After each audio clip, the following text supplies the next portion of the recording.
This is the Chris Stigall Show podcast.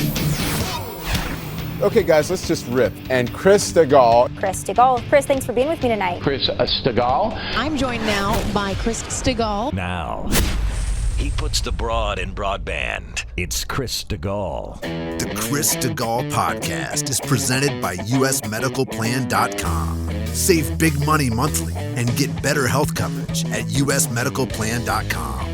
Well, hey there, how you doing? Thanks a lot for downloading the Chris Stigall Show podcast. It means a ton to us that you leave 5-star reviews and written reviews, particularly if you're an Apple podcaster or a Spotify podcaster. You have the ability to do it on both venues in particular. So if you don't know where that is on Apple Podcasts, you scroll all the way down to the bottom of the menu of shows, and that's where you can write a review, which is awesome. If you could take the time to do it, I'd owe you one.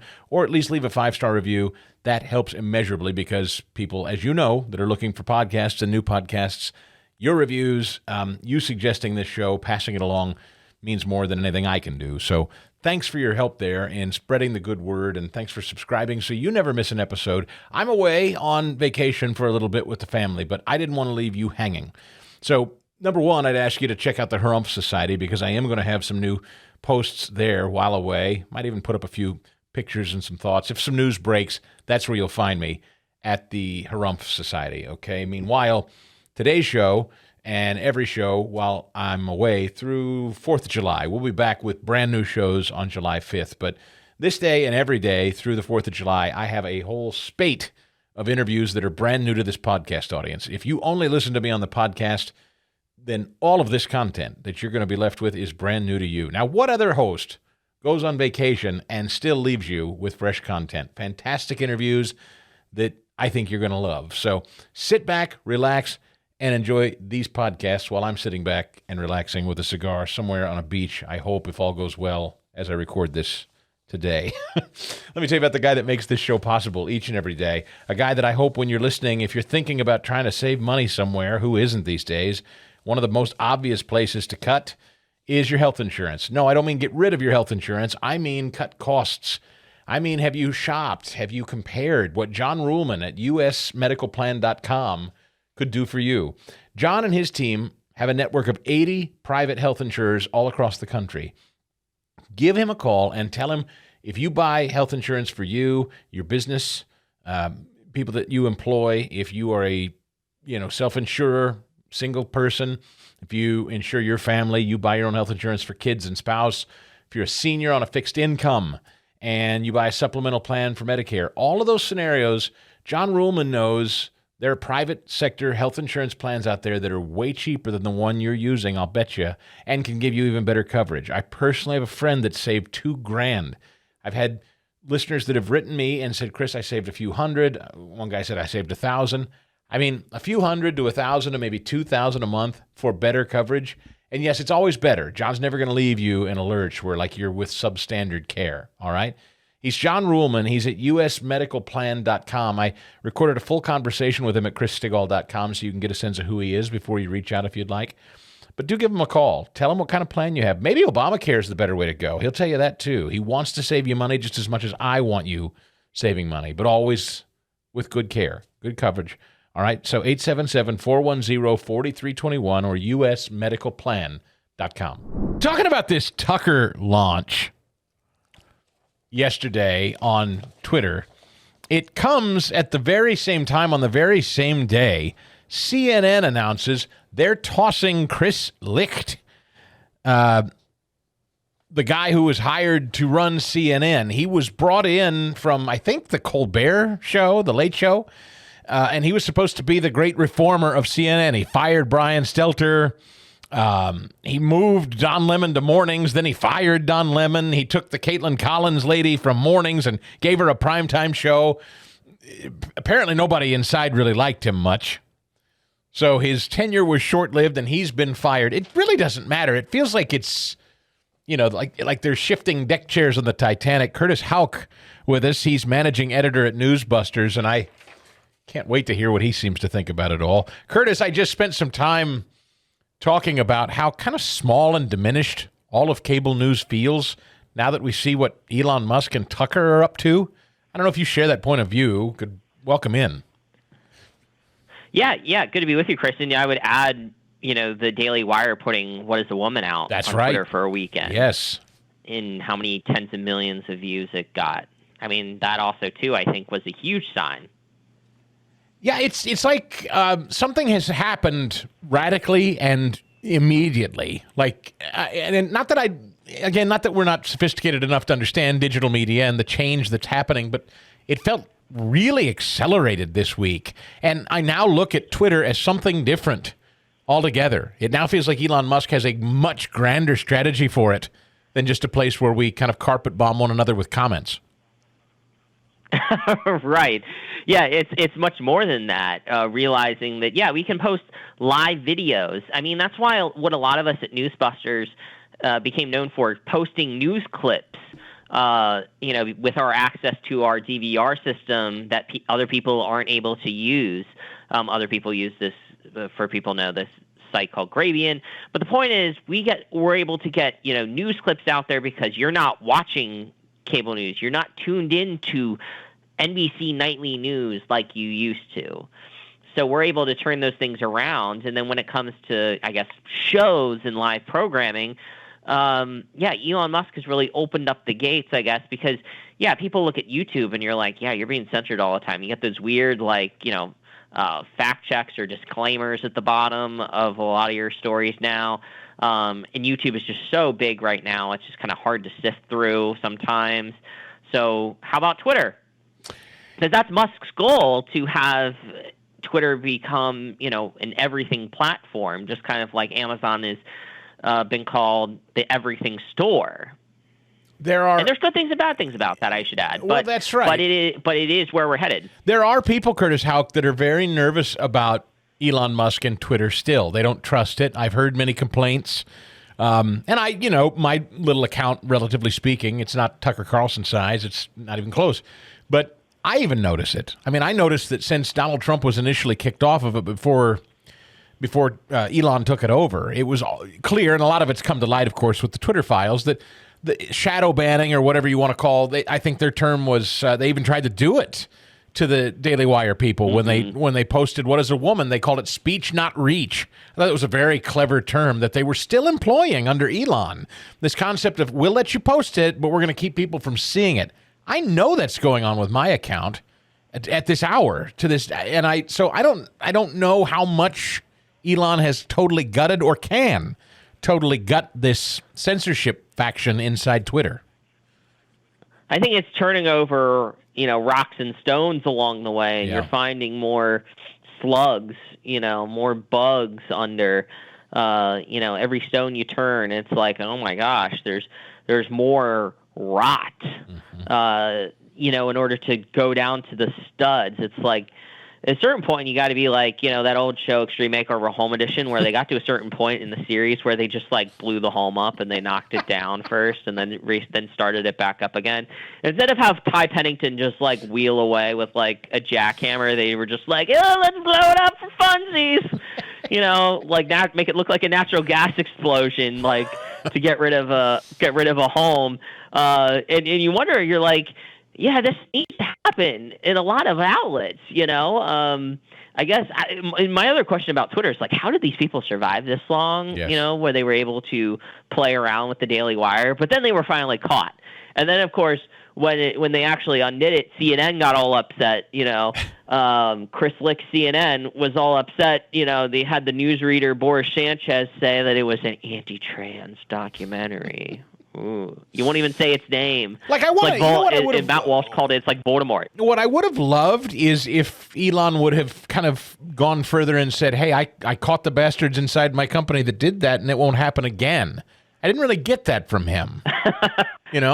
Right, that would have been amazing. Yeah. That would have been amazing if he would have tweeted that out. It was like, look at this, I got these losers.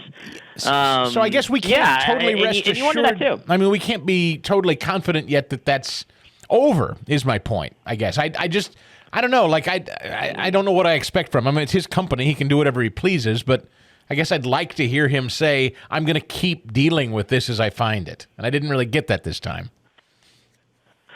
Right. I think it's more, and that's where it becomes like you just kind of have to trust him. You look at his track record. I mean, you hear about the mass exodus of employees that, it got to the point where there was that guy that was able to pretend to be a fired Twitter employee, and the news media were obsessed with that guy for a while.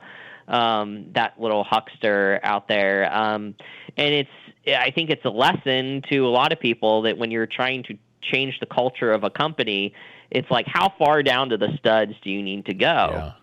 And in the case of Twitter, he's finding more and more of this. Chris Licht found this at CNN, or he failed to do this, in my opinion. He failed to rip CNN down to the studs.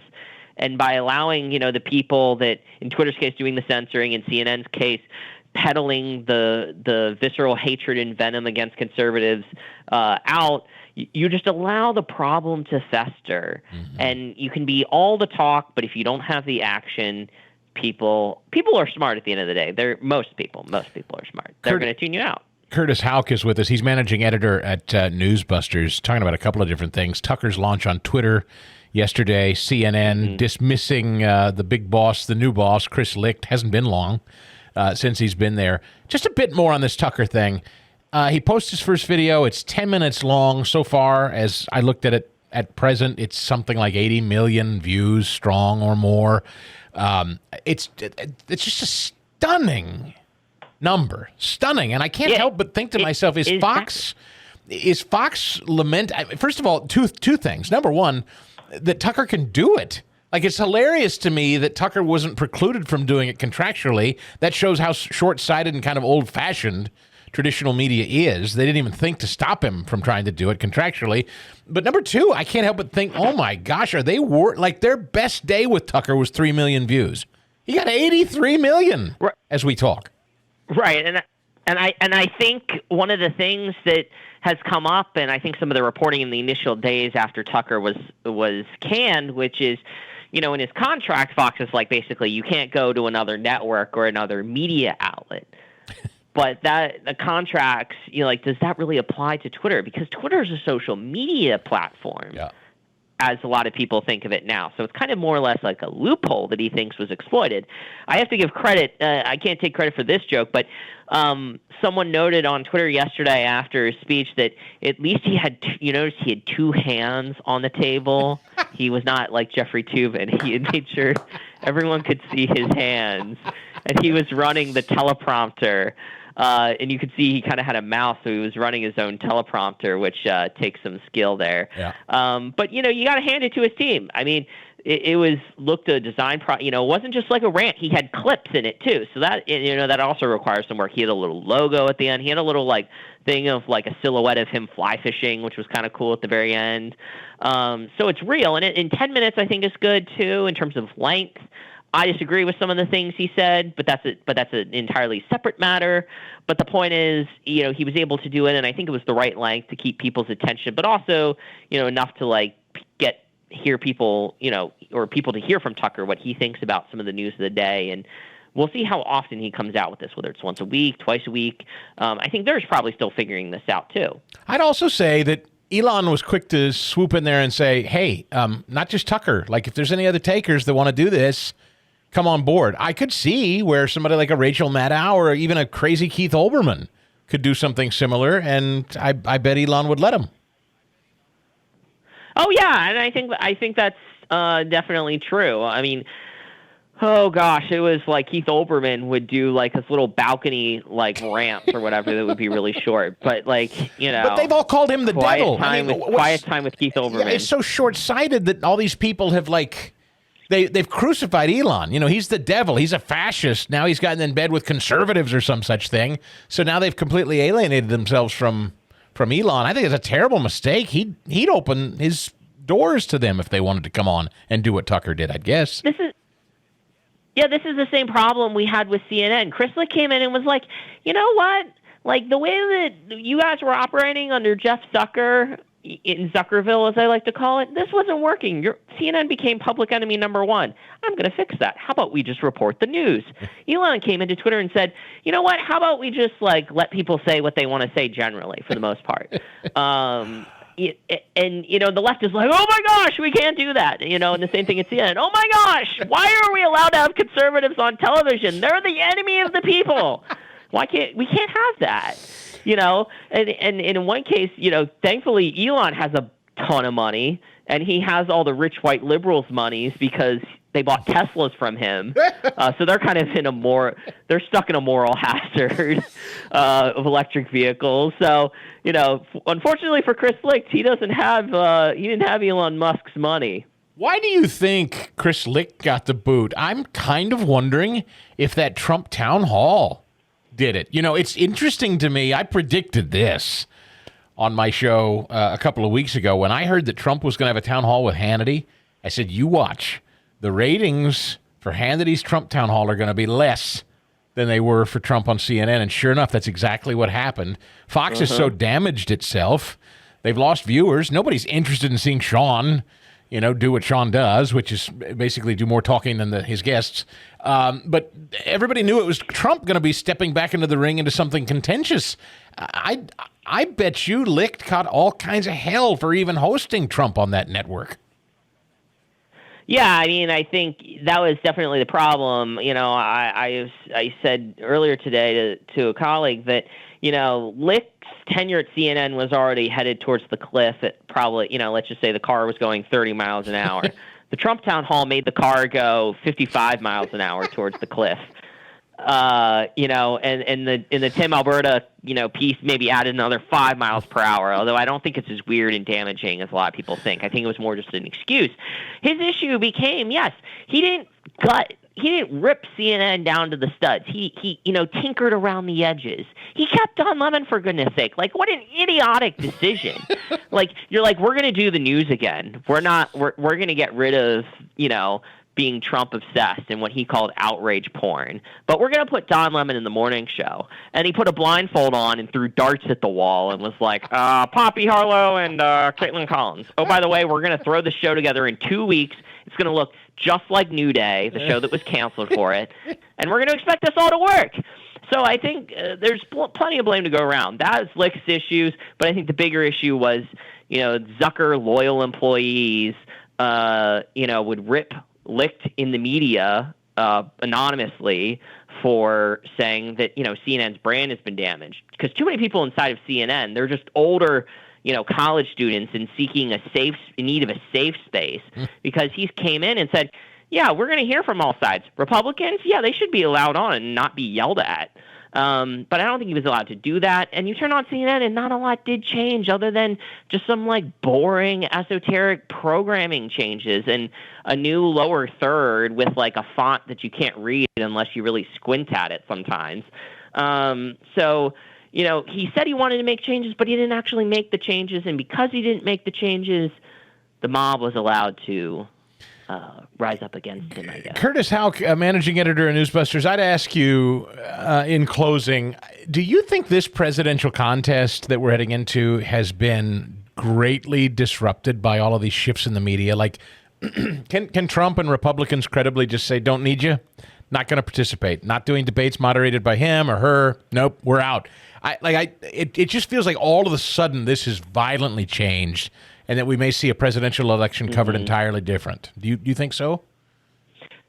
Oh, I would definitely think so. And the RNC is in a position where you have conservative media outlets that honestly weren't where they were in 2016. Yes, you had, there were conservative media outlets, and Sean Spicer was on the Newsbusters podcast a few weeks ago kind of explaining how, our view was we didn't think that they had the bandwidth quite yet to host their own debate, so we kind of paired them up with a media organization that actually had the capabilities. Now I think they do. And I got to give credit to DeSantis, because he's right. In DeSantis' position, he's like, why should I work with CNN or MSNBC/NBC? Yep.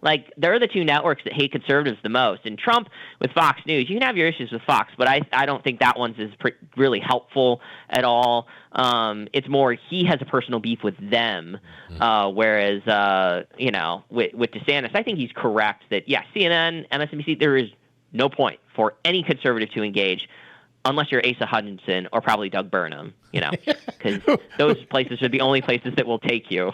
I just learned who he was yesterday, so he'll take anything he can get. Curtis Houck, it's a pleasure to catch up with you, my friend. Managing editor at Newsbusters. He's worth a follow on Twitter, by the way, because he does great work. Thanks, Curtis. Have you watched the conversation with my pal Jason Perrette at Eagle Wealth Planning? He's the financial advisor there at Eagle Wealth Planning. He has a passion for providing financial services to those who are looking to pursue financial independence.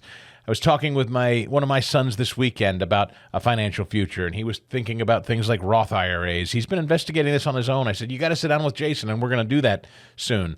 Listen, it doesn't matter where you are on your walk to financial freedom.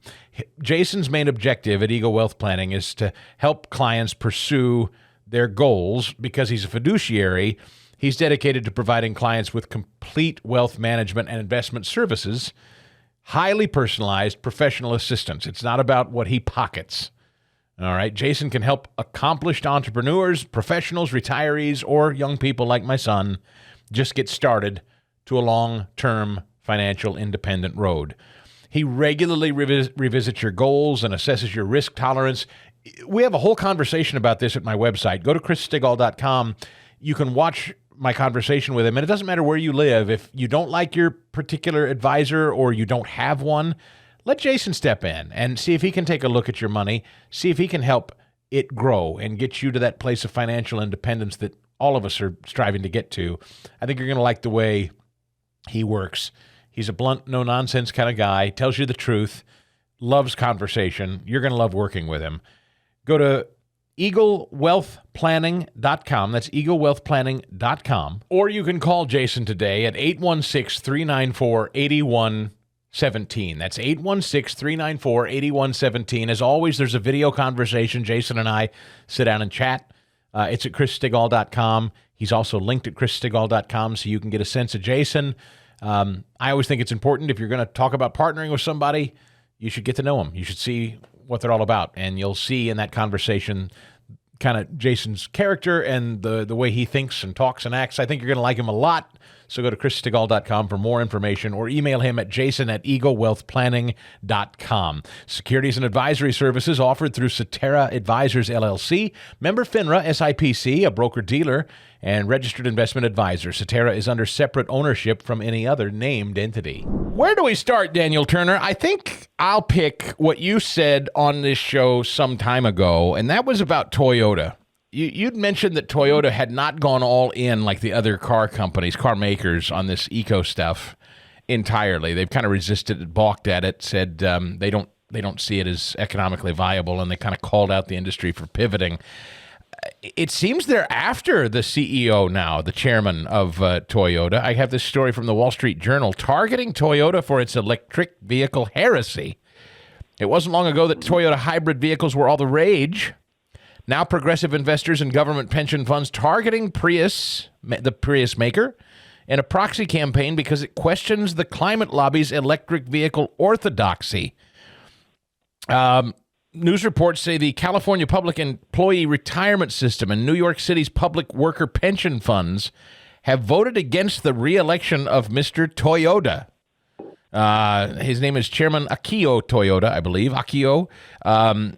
They're pushing a resolution for their June 14th shareholder meeting to get to oust the guy, some of these public sector unions. So what of this? What's going on there? How do you read it? Yeah, Chairman Toyota made a huge mistake. He said publicly that men should not be competing in women's sports. Wait, no, that's not what he said. That's not what he said. He said publicly that, some of the vaccines don't work. Wait, no, hang on, pause. No, he said publicly that the EV mandates are ridiculous, that there are not enough of the raw materials to have an all-EV fleet. He said there's not nearly the infrastructure of charging stations. And he's a businessman, and he's looking at it from a purely business perspective. And he looks at the markets, and he looks at how you create these products, the supply chain. And he said, yeah, we're not going to have my company, the world's largest auto manufacturer. He said, we're not going to go all in on EVs because there is not the market capacity to create the fleet. And you are not allowed to, just like when it comes to the trans movement, just like when it comes to the COVID crazies, you are not allowed to question the orthodoxy of the narrative. And he had the gall to do that. And so now they will punish him, because that's what the left does. And boy, sometimes you got to give them credit. They punish their enemies ruthlessly. They never try to find common ground. They never try to, meet in the middle. They punish and destroy their enemies ruthlessly, and that's what they will try to do to Toyota now. He has the Prius and the kind of hybrid model. There are a lot of people I've been reading. I don't know. You can confirm or deny this. I don't know, but from what I saw, just kind of quickly as I was skimming reaction to this online, was the hybrid's your answer. It's your perfect answer. It's the perfect marriage for the electric folks, but it still gives you the gas-powered option. And apparently Mr. Toyota feels the same. Is that your understanding? Absolutely. And there's, the Prius was revolutionary when it came out, and it was considered the most eco-friendly option. But it also does combine the two technologies. And it says that to charge your electric battery, we have a gas-powered engine. And so the one of the miracles of the mysteries of the Prius is that as you're driving it, it's charging your battery and you get much longer distances, et cetera, et cetera. The EVs have a huge problem that they don't do that. And so they do run out of a charge. And we've talked about this a ton on your show. Well, based upon weather conditions, they don't work in the cold. Based upon your towing capacity, it's why all these tend to be pretty small. And even the EV trucks that they brag about, the Ford F-150 Lightning, looks really cool. But as soon as you hook up a trailer to it, as soon as you put a 2,000-pound round bale of hay in the back, the thing is absolutely useless, because that's the way electric batteries work. So again, Chairman Toyota, all he says is, these are the realities of this industry, and my job is to make cars, right? My job is not to make electricity, because I'm not an electricity maker. My job is not to make charging stations. My job is to make cars, and I will make cars that the markets can sustain. We haven't even talked about, which we have you and I on this program, but in this article, we haven't even talked about rare earths, metals, minerals, cobalt. I mean, they have huge drawbacks, EVs, and he has the gall to point them out. Here's what he said in this memo. A couple of things, actually. A Toyota memo to auto dealers in April explained the challenges to full electrification. For instance, he says, quote, most public chargers can take anywhere from 8 to 30 hours to charge. To meet federal sales targets, 1.2 million chargers are needed by 2030. That amounts to approximately 400 new chargers per day, and the United States isn't anywhere close to meeting that goal. He then went on to say what you just said. Quote, more than 300 new lithium, cobalt, nickel, and graphite mines are needed. To meet the expected battery demand by 2035, that could take decades to develop. The amount of raw materials, he wrote, in one long-range battery electric vehicle could instead be used to make 6 plug-in hybrid electric vehicles or 90 hybrid electric vehicles. So the same earth metals for one fully electric car, he could make 90 Priuses, was what he said. Yep.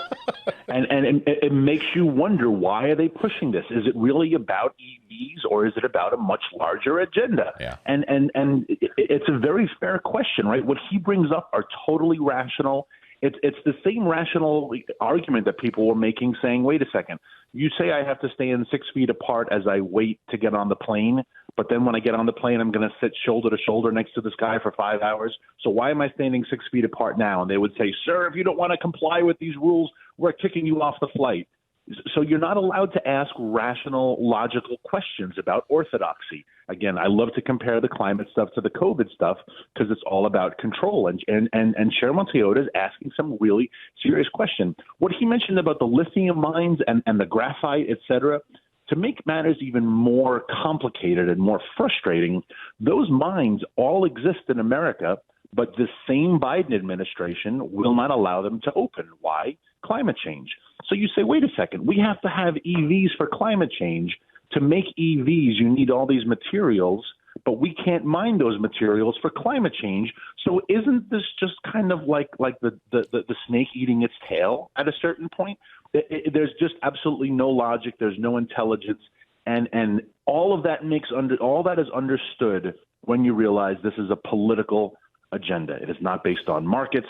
It is clearly not based on freedom. It's not based on free markets or free people. It is based on the desire for political outcomes. And when you have a purely political system, stupidity ensues.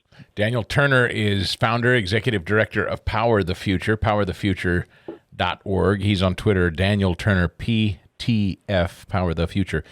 A group of some of the world's most powerful oil producers, Daniel, agreed last week to impose deep output cuts, seeking to spur a recovery in crude prices despite calls from the U.S. to pump more to help the global economy, as if that's their job. OPEC and non-OPEC allies, a group often referred to as OPEC Plus, decided at their first face-to-face gathering in Vienna to reduce production by 2 million barrels per day from November.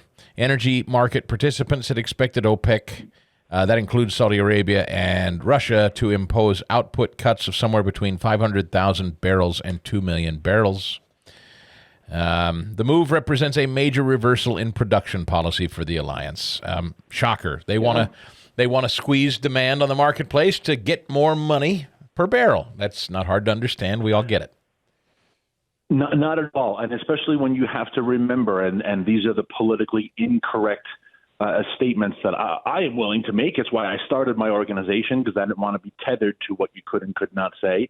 But this makes a lot of sense when you remember that the Saudi Arabian kingdom is not a democracy. It is not a country that cares about its people. It is an oligarchy where one family runs everything. So you would say, as a lot of Western valued people would say, well, why would the kingdom want to cut oil production to make prices go up? Why would they want $90 a barrel oil? Don't they know that's bad for their people? They don't give a damn about their people, right? We're in Pride Month.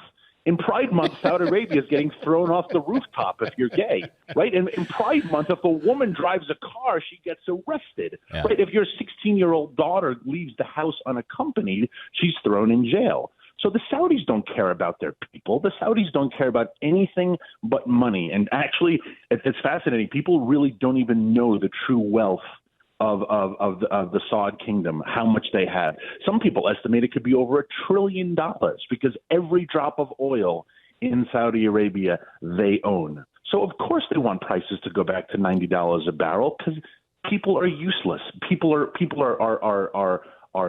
tools for their betterment. And so when you look at them as an evil regime, and they are an evil regime, this makes perfect sense. Now, how do you fight that?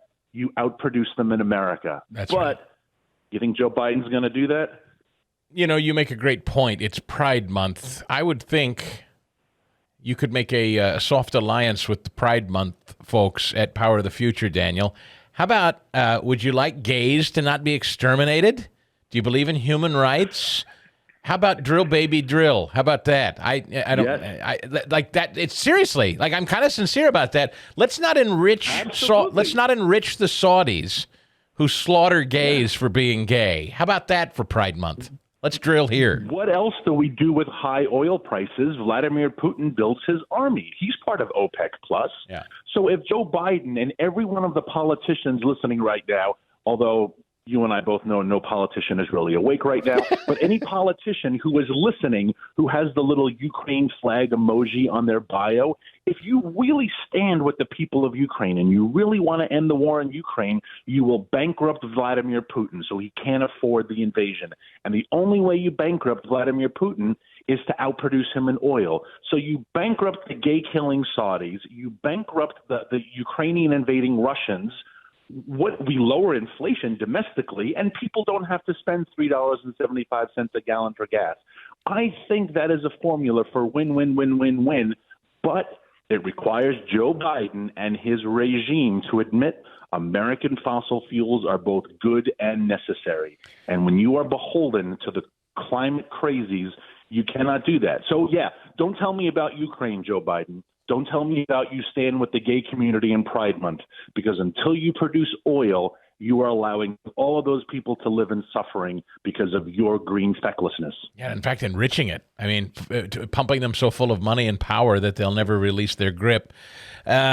Here's another one. Ireland looking to kill 200,000 cows to fight climate change. European governments have been targeting the agriculture industry for several years. The Telegraph reporting that Ireland's government may need to reduce the country's cattle herds by 200,000 cows over the next 3 years to meet climate targets. Not a joke. In an effort to reduce nitrogen pollution, Reuters reported the EU last month approved a $1.6 billion Dutch plan to buy out livestock farmers. And John Kerry loves the idea, of course. Recently warned at a climate summit for the U.S. Department of Agriculture, the human race's need to produce food to survive creates 33% of the world's total greenhouse gases. So you can imagine soon, coming to a theater near you here in our country, let's do something about all the cattle. Yeah.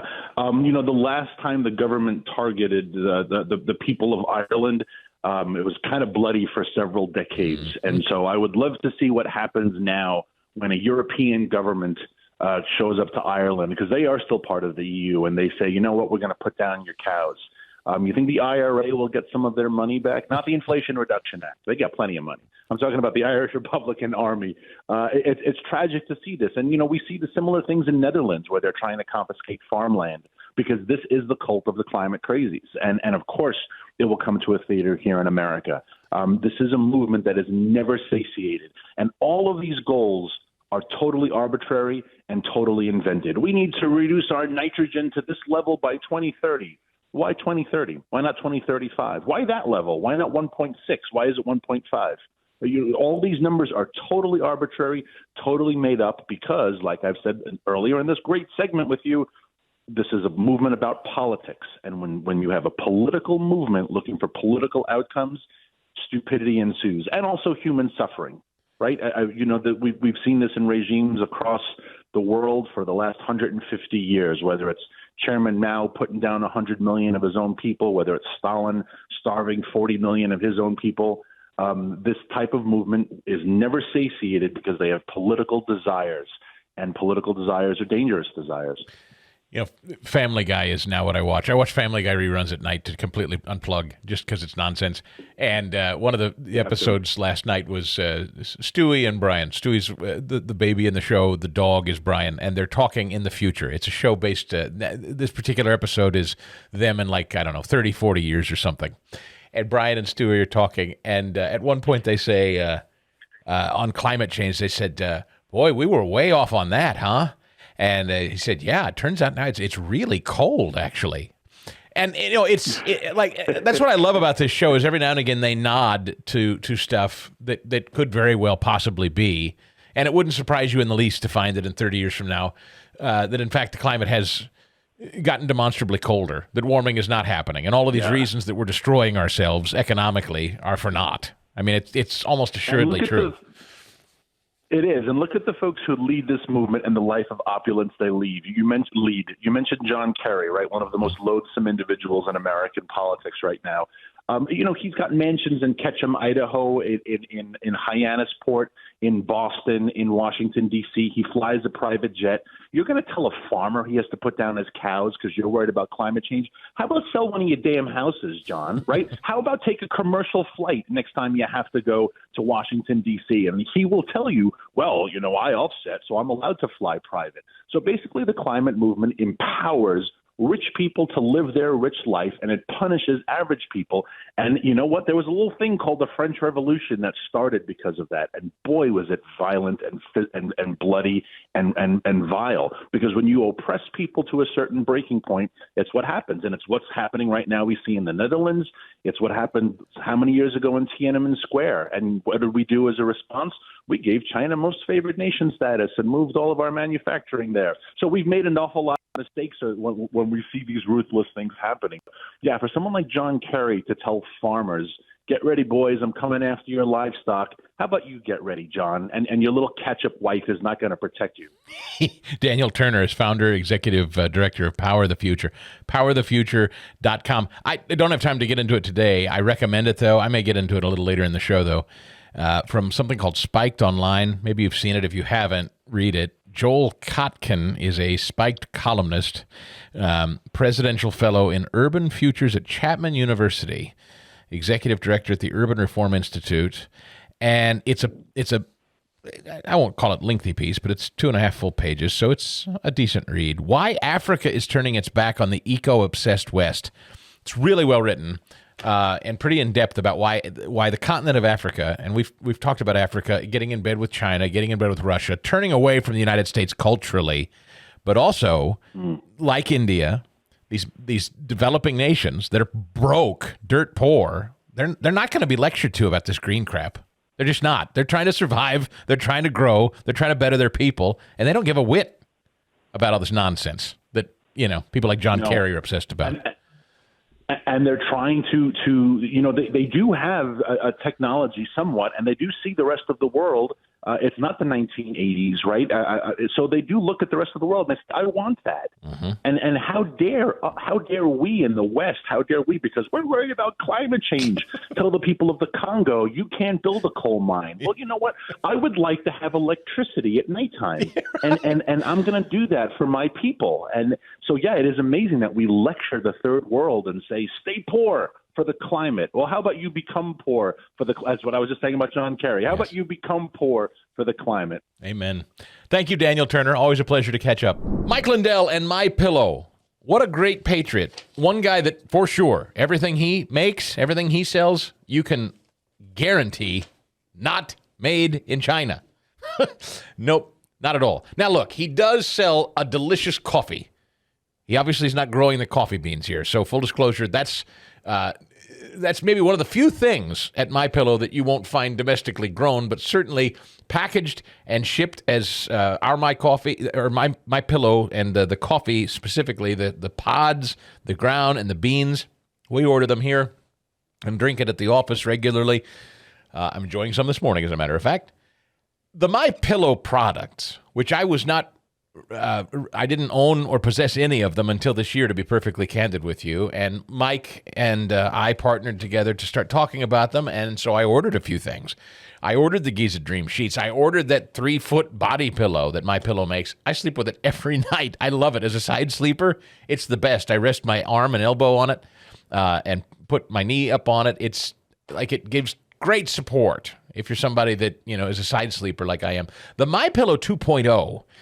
Here's the deal. You'll get up to 80% just by using my name as a promo code when you go to MyPillow.com and type Chris. But on the MyPillow 2.0 specifically, this is covered in a fabric that's heat dissipating, so it keeps you cooler all night long if you're somebody that kind of runs hot at night. You'll get a second MyPillow 2.0 for free if you use my name Chris when you order one. And the mattress topper, which listeners have told me is like reinvigorating your mattress. It's like a brand new mattress at a fraction of the price. Mike's going to ship you that mattress topper for free if you order it. It's also covered in that same 2.0 material to keep you cool all night long. So whether it's the Giza Dream sheets, the MyPillow 2.0, the mattress topper, the blanket. We just ordered a new waffle woven blanket from MyPillow, and we love it. Dean loves his MyPillow dog bed. Yeah, we're MyPillowed out at Stately Stigall Manor, and I hope you'll check it out too, with a 10-year warranty and a 60-day money-back guarantee on everything you order. I know you're going to be very, very satisfied with the MyPillow products. It's like a mall online there. Go to MyPillow.com or call 800-932-5056. 800-932-5056, and remember the promo code Chris to save big money. James Rosen is with us. He's the chief White House correspondent for Newsmax, and this brand new book, Scalia, Rise to Greatness, 1936 to 1986. By the way, I've been watching some old Boston Legal. I don't know if you were a fan of that show. Was that William Shatner and James Spader? That's exactly right. Law partners and great friends, opposite sides of the political spectrum. If memory serves, I think I'm right about this. As the show ended, they reference Denny Crane, played by William Shatner, getting married by Scalia. I think, if memory serves. But this has to make it into volume 2.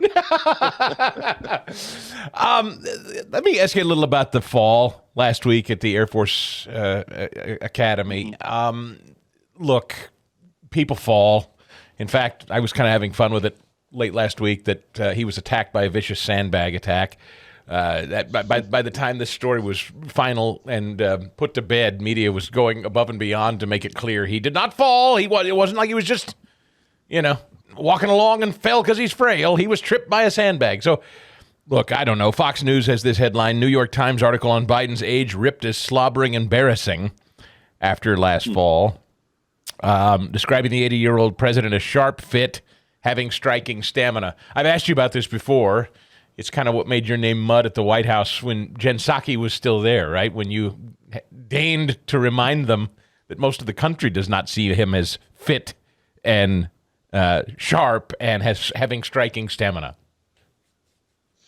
Well, so I won't comment on the New York Times article, which was an effort at placing this latest physical stumble by Mr. Biden into some kind of context, and which included both, I would say, background and on-the-record attestations to his extraordinary physical stamina in overseas trips and so forth. There's no question it's concerning. I mean, no one wants to see anybody stumble and fall, whether there's a sandbag placed there or not. Certainly there were no sandbags placed in his path on the steps of Air Force One when he fell repeatedly in one occasion going up the steps of the airplane. That was in 2021. And then you'll have to forgive the ambient noise in the background. I'm right near the White House. As long as that wasn't you. Was that you? You sounded in danger there. No road rage here. Okay, good. But and then there was another incident in February of this year where he stumbled going up the steps of his airplane.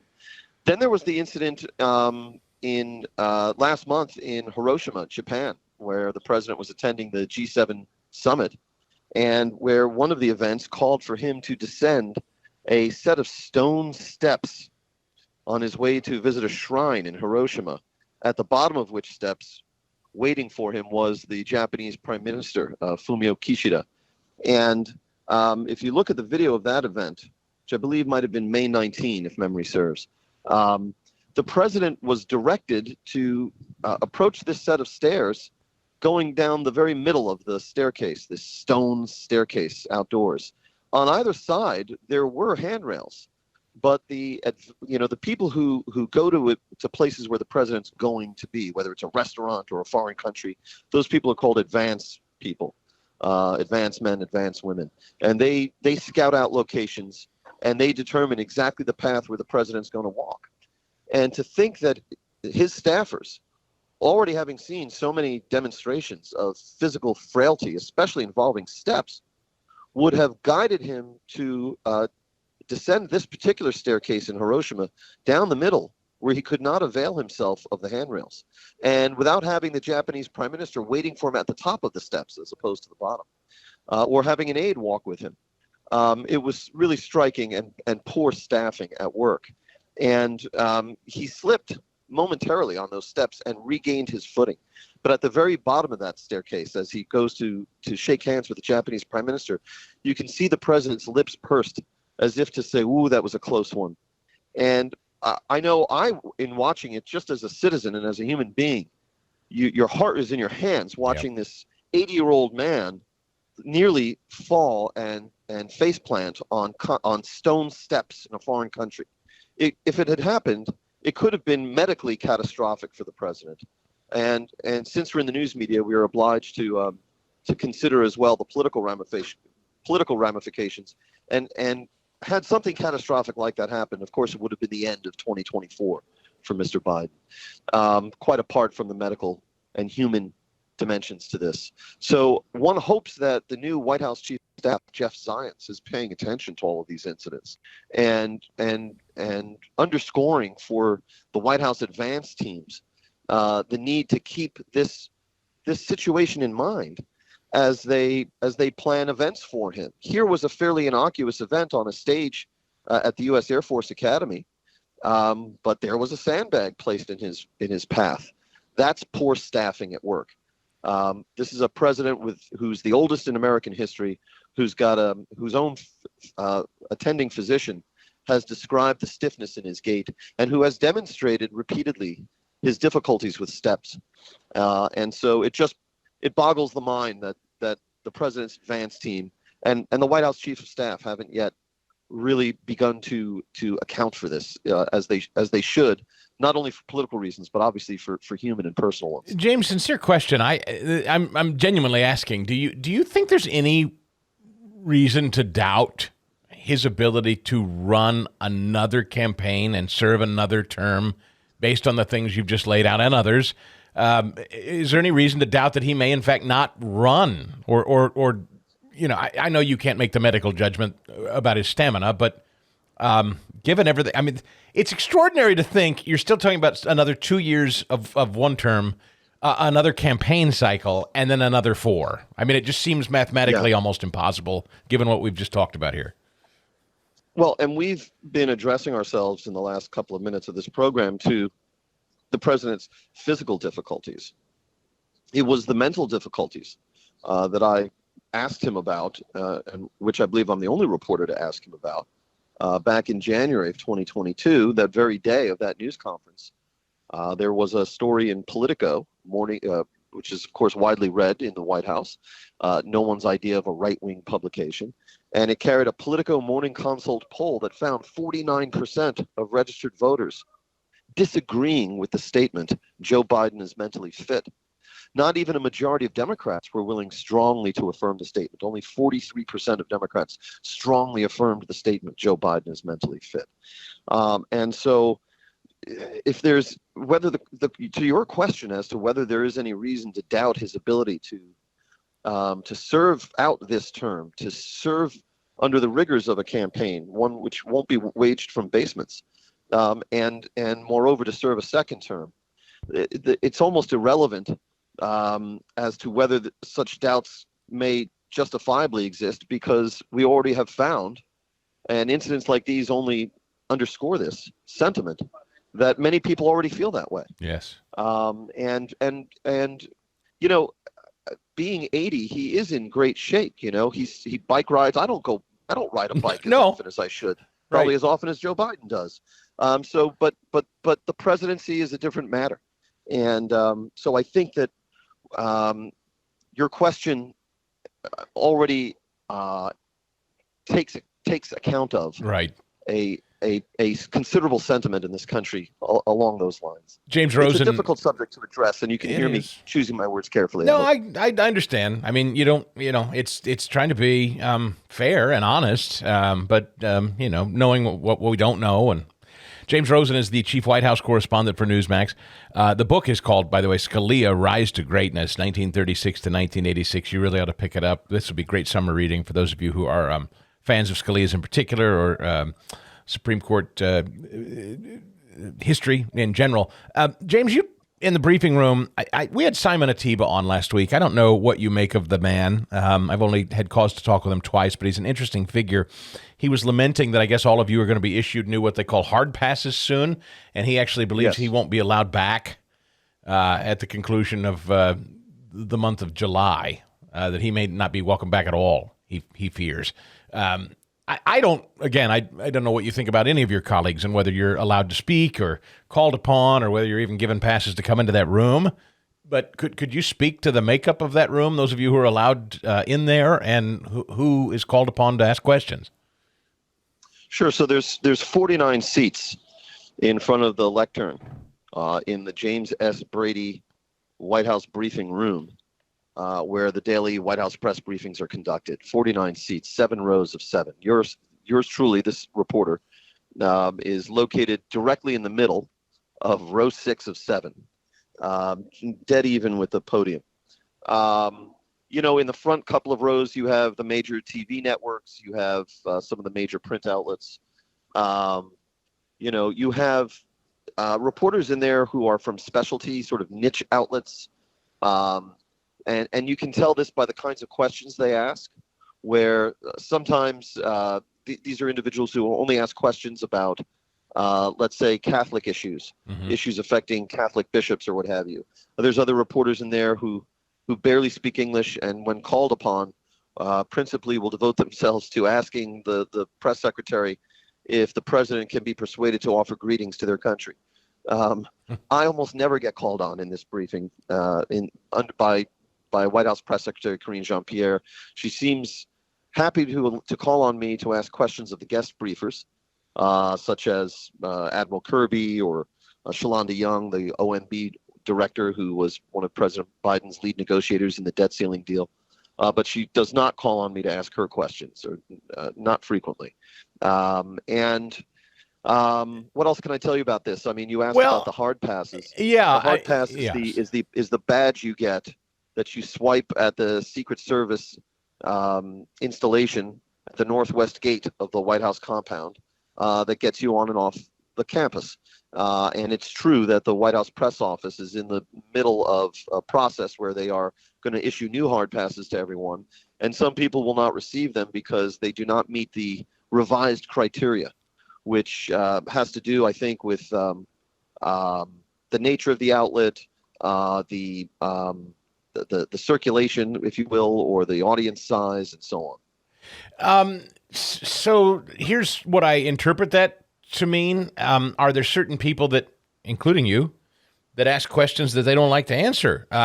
You'd mentioned that John Kirby, in fact, we referenced your exchange with him last week about China and Russia being called an evil regime. Reagan did that with the Soviets. Bush did call the axis of the evil. Why won't Biden do that? You asked Kirby. Are these questions they just don't like to answer? Or at least when Kirby's... look, this is my editorial comment, not yours. It's clear to me that Kirby is more nimble than his, I guess if you want to call her boss, in terms of White House communications, Karine Jean-Pierre. Is that fair or unfair? You say that when he's at the podium, they'll take your questions, but when she is, they won't. Well, so I don't think it's accurate to call Karine Jean-Pierre Admiral Kirby's boss. Okay. He kind of operates in a very unique existence, Admiral Kirby, whom I've known for many, many years. He's a spokesman for the National Security Council, and we've never really seen an NSC spokesperson take such a visible role at briefings. But while he doesn't report to Karine Jean-Pierre, it is Jean-Pierre who stands on the podium after Admiral Kirby has delivered some opening remarks, and who sort of plays traffic cop and who gets to call on the people who will ask questions of Admiral Kirby. Now, Kirby has twice served as the Pentagon press secretary. He served as the State Department press secretary. Those are the previous venues in which I dealt with him, and with great success and mutual respect, which endures, I believe. So he certainly knows how to run his own briefing and call on reporters. He probably knows all of the reporters personally already. He doesn't need Karine Jean-Pierre to serve as traffic cop, but that's another way in which Jean-Pierre can cement her own status as a force and a power that those reporters have to deal with. And if you sort of tick her off, then it's very likely that she's not going to call on you to ask Admiral Kirby questions, or herself. To your specific question of whether they don't like the questions, it's clear that a lot of the outlets that you might regard as mainstream media or lamestream media or legacy media or pro-Biden media, left-wing media, they ask a lot of questions that the two of them don't like, but they get called on regularly, and for reasons really that I can only refer you to Karine Jean-Pierre to answer. Yeah. That's a weird dynamic that you just described. I'll let you go on that. The addition of Kirby, what is that? I've never seen that. Why do they like bring in a ringer? Well, it in many people's eyes, it serves the function of allowing the reporters to ask serious, substantive, complex questions about national security and foreign policy to someone who's prepared to answer them.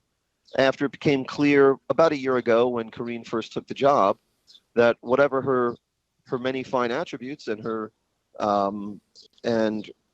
skills for this position was not equipped to answer. Is it fair to say we've never seen that with any other press secretary but her? I don't recall it. I really don't. Yeah. James Rosen, it's always a pleasure to start our week with you, or anytime. Scalia, Rise to Greatness is the name of the book. I hope you pick it up. It's great to catch up with you, sir. Thank you for your time today. Thank you, Chris. See you next time. How damning is that statement? He's just said without saying it. Let me cut to the chase. She's a lightweight. Karine Jean-Pierre checks boxes. She's an identity hire. She's an affirmative action hire at the highest post in communications in the country. The White House press secretary is such a lightweight, such an empty vessel, such a blank page. They have to bring an adult with a command of issues and facts to handle the real heavy lifting because she can't. But she still stands there at the side like some child and lets everybody know that she's the one in charge and gets to determine who asks the guy they bring in to do the heavy lifting, which questions he takes. Is that the most remarkable thing you've ever heard? It truly is, especially after the press secretaries we've seen, not just with Trump, but with Obama as well. No, I mean, literally any of them, regardless of political stripe. Sure. I've loved some of them. I've loathed some of them. But none of them had to do this. Oh. This is humiliating. It should be anyway, but we live in a different time. Over the weekend, I was with a few people who, some are in politics, some are in the home building industry, kind of a mixed bag of folks. And we were having a conversation in a couple of different points in the evening about the economy. Steve Moore is our chief economist, senior economic contributor at FreedomWorks, former economist in the Trump White House, author of the Daily Hotline newsletter from the Committee to Unleash Prosperity. So, Steve, it went a little something like this. It was interesting. I talked to a home builder who said, Chris, I build single-family homes, and the absolute dirt cheapest, and he builds them primarily in the Midwest. So I know this is still considered pretty cheap on the coasts, but in the Midwest, he said, my cheapest single-family home is $370,000. Now, where he builds them, again, this is the Midwest, that's high. And he was saying it's land, really, even more than the materials, which are high. But he said just land costs are through the roof. So this home builder's, telling me that he feels sorry for people who are young and trying to buy their first home. He doesn't know how they can afford them, but he has to price it at this so that he doesn't take it on the chin. So I share that. That's one anecdote. But then I'm speaking with a political guy a little later, and he's strictly in politics, and he's doing pretty well for himself. And I asked him, I said, do you think this coming presidential election is going to be about the culture or the economy? If you had to pick one, which is more important? And do you know what he said? This blew my mind. He said, the culture. I said, you really? You don't think the economy is a problem? He goes, this was his response. And I've heard this before, Steve. Everybody that wants a job has one. Everybody's working. And I find that so amazing. Somebody called this show last week and said something similar. They said, everybody that has a job wants one, or everybody that needs a job has one. There's plenty of available jobs. As if that's some sort of metric. Because everyone's working, that suggests a healthy economy. That is so detached from reality to me, Steve. Welcome in.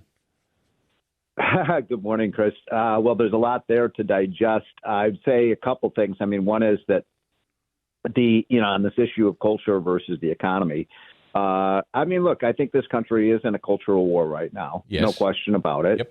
And, we're extremely divided. I mean, when you have, leftists out there recommending that kids get castrated and sterilized and things like that, I mean, that's craziness. That's lunatic. And so we have a real lunatic left out there. Now, there's lunatics on the right, too. I'll admit that. Sure. But, we are so divided on I'm testifying today, Chris, before the House Oversight Committee on all this ESG nonsense, and I was just before I came on, I was just rewriting some of my testimony, and I was talking about how stupid it is that, when Trump left the Oval Office, as you and I have talked about so many times over the last couple of years, the United States was energy independent. We were producing all the oil and gas that we needed, and we were actually exporting what we didn't. And now we have to worry about OPEC again because Biden won't produce it here. I mean, that's just craziness. That's both, I think, kind of an economic and cultural and I guess a religious issue, too, because I think climate change is mostly a religious issue with the left. So people, I think, feel that most Americans think that the left has just gone too far. And a good example being, my God, I'm from Chicago. You can't even go into Chicago anymore. They won't fight crime. They're allowing shoplifting and thievery. And now you've seen the new thing where you go into the Walgreens and the other stores and you can't get the merchandise, because people are going to steal it. So you have to order it at a kiosk. The Lululemon CEO, the Lululemon CEO just made news for firing employees who tried to stop robberies from his stores. He said it's just merchandise. and literally fired people for trying to keep thieves from stealing his product. Who's this? This is the Lululemon CEO, the guy that runs Lululemon, the athleisure company, if you've ever heard of them. Oh, my gosh. I think I'm going to go over to one of the stores and steal things then. Is it an invitation? An invitation to steal? Oh, my gosh. How about the BlackRock guy? There's a lot of craziness. This guy, Fink is going viral for comments that he made about changing behaviors. Take a listen to this. It's just, you have to force behaviors. And if you don't force behaviors, whether it's gender or race or just any way you want to say the composition of your team, you're going to be impacted. And that's not recruiting. It is development, as Ken said. How do you force change, though? I mean, Larry, BlackRock has really been in the forefront of the ESG movement within corporate governance and a real leader. And yet change is so slow. So what is, and Ken as well, how do you force change when it is so incremental and so gradual? How do you do something more radical? Have you thought about that? Has the board of American Express thought about more radical things we could do to enhance diversity and inclusion? Because it has to be imbued in the culture of a firm. It has to be talked about. It has to be shown. Behaviors across the entire firm in every region have to be similar.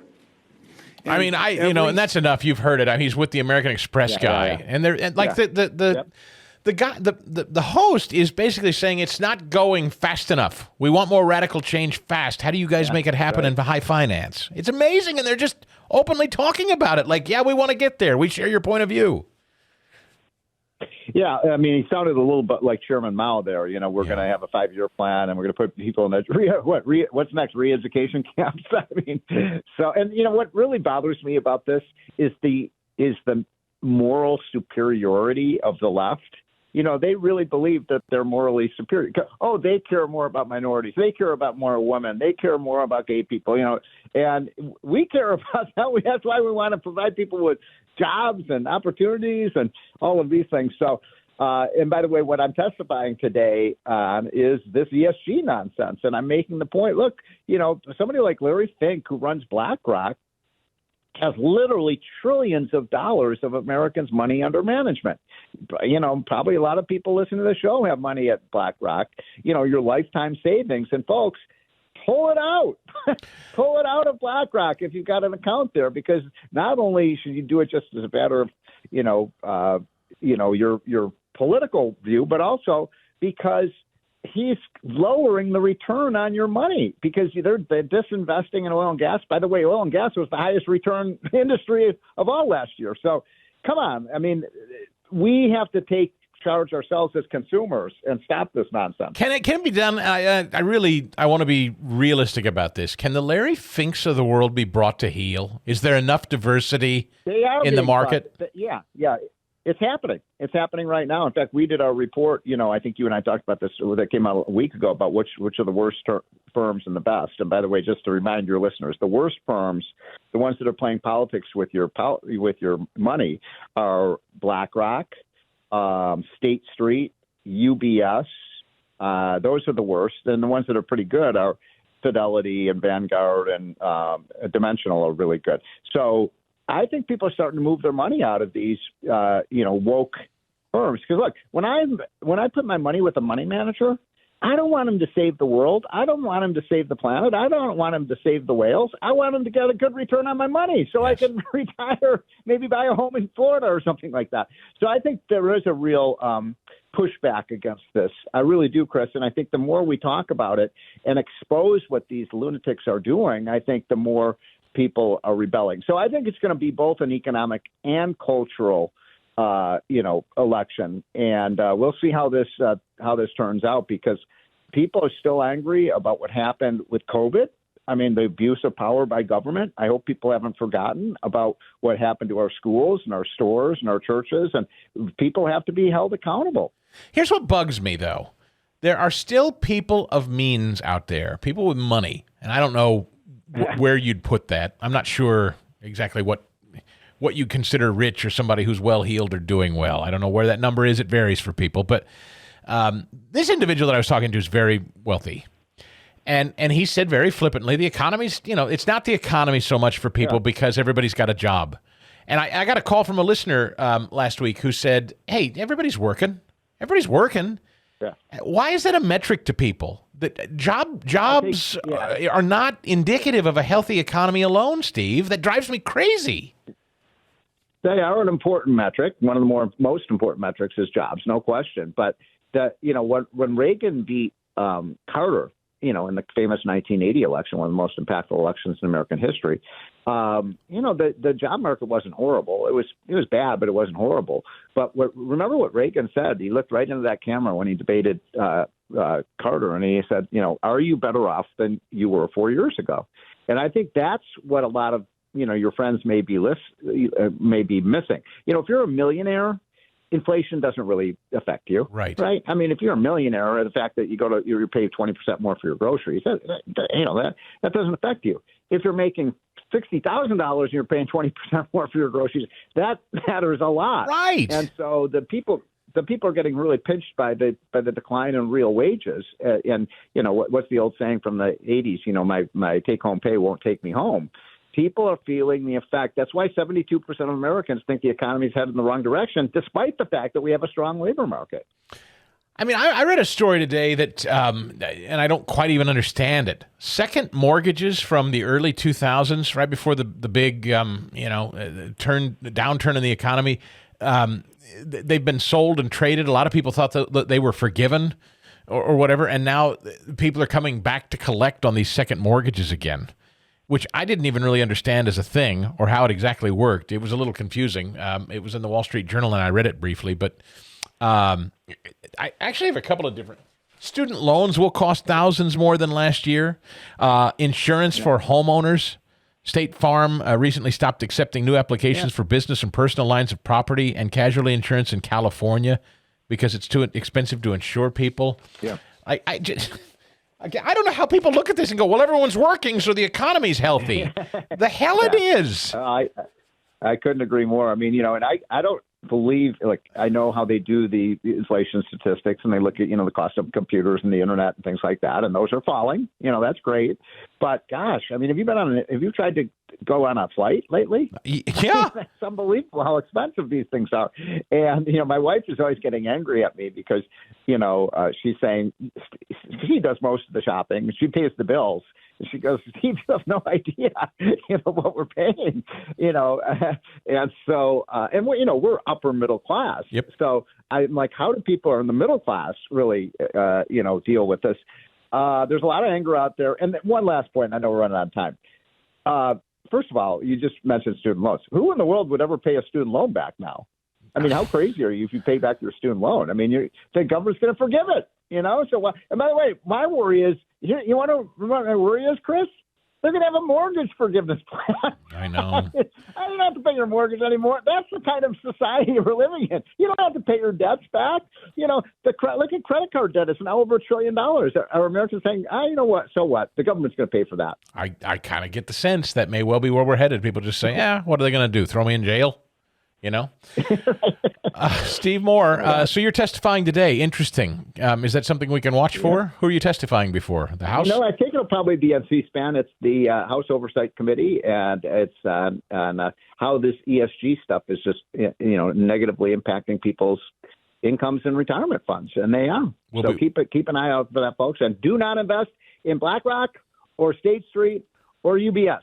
Take your money out of those if you're in those, because they're playing politics with and it's costing people thousands of dollars. Thank you, Steve Moore. All right. See ya. Telephone number 610-850-0990. Drives me crazy. It's the second time in 24 hours I heard someone say that aloud to me. Well, everyone's working. Everybody that wants a job can go get one. The economy's great.